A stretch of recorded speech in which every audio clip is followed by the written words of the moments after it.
চিকেনটা এইভাবে বানিয়ে নিন, খেতে খুব সুস্বাদু লাগবে। শীতকালীন সবজি ফুলকপি, আমি এটা দিয়ে আজকে শুরু করলাম। আপনারা অবশ্যই একবার করে দেখবেন। আজ আমি বানাবো সবার পছন্দের গোবি চিকেন। তার জন্য আমি নিয়েছি ফুলকপি। অ্যাকচুয়ালি হিন্দিতে ফুলকপিতে গোবি বলে, সেই জন্য এটার নাম গোবি চিকেন। ফুলকপি বড় বড় সাইজ করে কেটে নিয়েছি। আলু নিয়েছি। এখানে আছে চিকেন, 500 গ্রাম চিকেন আছে এখানে। এখানে ইনগ্রিডিয়েন্টস নিয়েছি একটু বলে দিই, অন্যান্য দিনের মতো। পেঁয়াজ কুচনো নিয়েছি, গরম মশলা, সর্ষের তেল, লঙ্কার গুঁড়ো, জিরের গুঁড়ো, আদা রসুনের বাটা, হলুদ আর লবণ, গোটা কাঁচা লঙ্কা পরে আমি দিয়ে দেবো ওটা। এবার আমি কড়াতে তেল দিয়ে দিচ্ছি।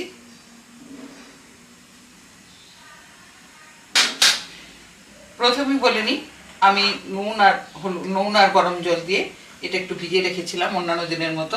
কারণ এখানে পেস্টিসাইড প্রচুর থাকে। সবাইকেই বলছি খুব সাবধানতা অবলম্বন করবেন। ফুলকপি বা কোনো শীতকালীন সবজি গরম জলে নুন দিয়ে একটু ভিজিয়ে রাখার চেষ্টা করবেন।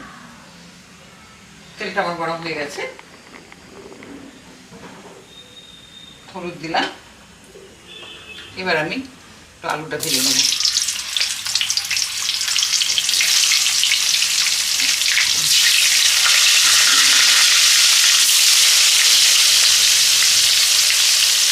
এটা আপনারা অবশ্যই বাড়িতে বানিয়ে খাবেন। ভাতের সঙ্গে খাওয়া যায়, রুটি পরোটার সঙ্গে খাওয়া যায়।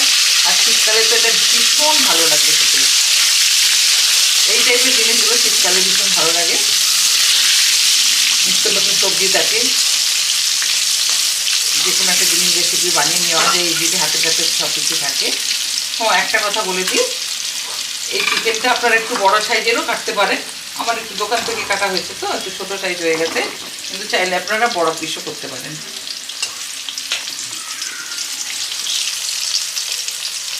আলুটা আমার ভাজা হয়ে গেছে, তুলে নিচ্ছি, লাল করে ভেজে নিচ্ছি।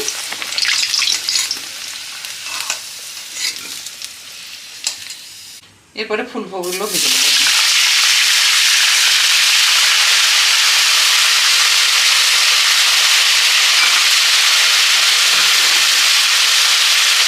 টমেটো হলুদ দিচ্ছি।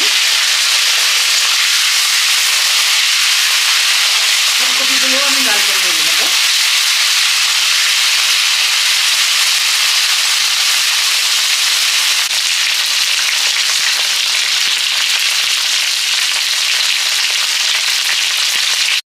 পেঁয়াজটা আমি হাফ ব্রাউন করে ভেজে নিয়েছি। এরপরে আমি দিচ্ছি আদা রসুনের বাটা, একসঙ্গে মিশিয়ে দিচ্ছি। পেঁয়াজের সঙ্গে এটাকে ভেজে নিচ্ছি। পেঁয়াজ রসুন গন্ধটা যেন রসুনের না থাকে সেইভাবে আমি একটু ভেজে নেব। এর সঙ্গে পেঁয়াজটা আর একটু ভাজা হয়ে যাচ্ছে। এরপরে আমি হলুদ দিলাম পরিমাণ মতো।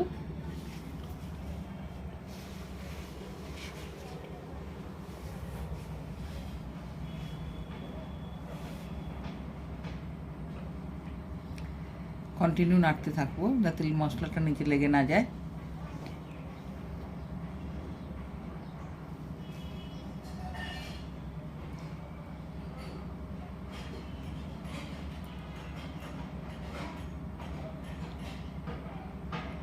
রসুনের গন্ধটা চলে গেছে, পেঁয়াজটাও প্রায় ভাজা হয়ে গেছে। এরপরে দিচ্ছি আমি লঙ্কার গুঁড়ো। আজকে আমি সব গুঁড়ো লঙ্কা সহযোগে গুঁড়ো মশলা সহযোগে রান্না করব। কাঁচা লঙ্কা কেটে দিয়ে দিচ্ছি, ফ্লেভারটা খুব সুন্দর আসবে আর মাংসের মধ্যে খেতেও ভালো লাগে এটা। একটু জল দিয়ে দিচ্ছি যাতে নিচে না পুড়ে যায় মশলাগুলো। অনবরত নাড়তে থাকতে হবে।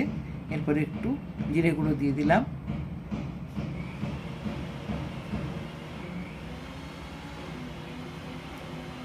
সবসময় আপনারা রান্নাটা যখন করবেন খুব যত্ন সহকারে, মন দিয়ে এবং ভালোবেসে রান্নাটা করবেন, দেখবেন এমনিতেই রান্নার স্বাদ চলে আসবে। এরপরে আমি চিকেনটা দিয়ে দিলাম। চিকেনটা পুরো মশলার সঙ্গে আমি মিশিয়ে কষে নিচ্ছি। এখানে গ্যাসের ফ্লেমটা আমি একটু হাই দিয়ে দিয়েছি, মিডিয়াম ছিল। অনবরত নাড়তে নাড়তে চিকেনটা প্রায়, ওই চিকেনের জলটাই বেরোবে অনেকটা।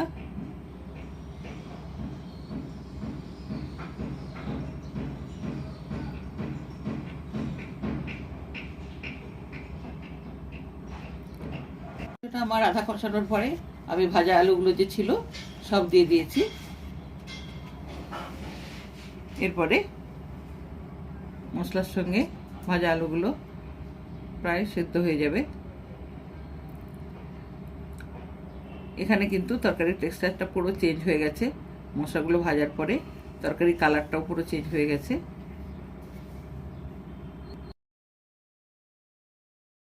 বন্ধুরা, এখানে আমি কিন্তু তরকারিতে একটু গরম জল দিয়েছি, কারণ যেহেতু ফুলকপি আলু ভাজা আছে, মশলাটা কষানো হয়ে গেছে। এবং আপনারা সবসময় চেষ্টা করবেন তরকারিতে একটু গরম জল, কুসুম কুসুম গরম জল দিলে ভালো হয়। গরম জল দিয়েছি, ঝোলটা আমার ফুটে গেছে। এরপরে আমি ভাজা ফুলকপিগুলো এক এক করে দিয়ে দিচ্ছি। আগে থেকে আমি দিইনি, কারণ ফুলকপিটা গলে যাবে। ফুলকপিটা যাতে আস্ত থাকে, রান্নার পরেও খেতে ভালো লাগবে, সেইভাবে আমি ঝোলটা প্রায় 75% হয়ে গেছে, তখনই ফুলকপিটা আমি দিচ্ছি।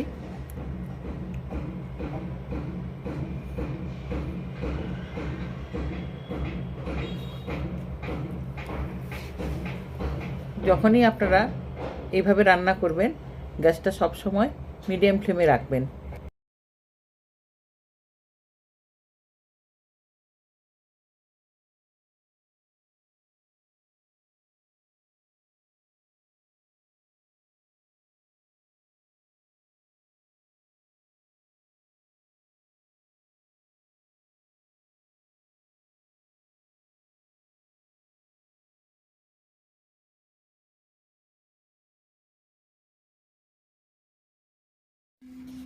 ঝোলটা আমার প্রায় হয়ে এসছে।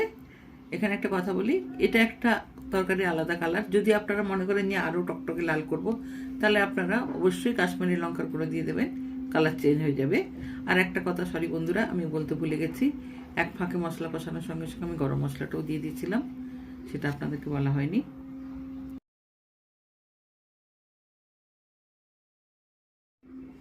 ঝোলটা আমার পুরোপুরি খাওয়ার জন্য তৈরি হয়ে গেছে, আমি ঢেলে নিচ্ছি পাত্রতে।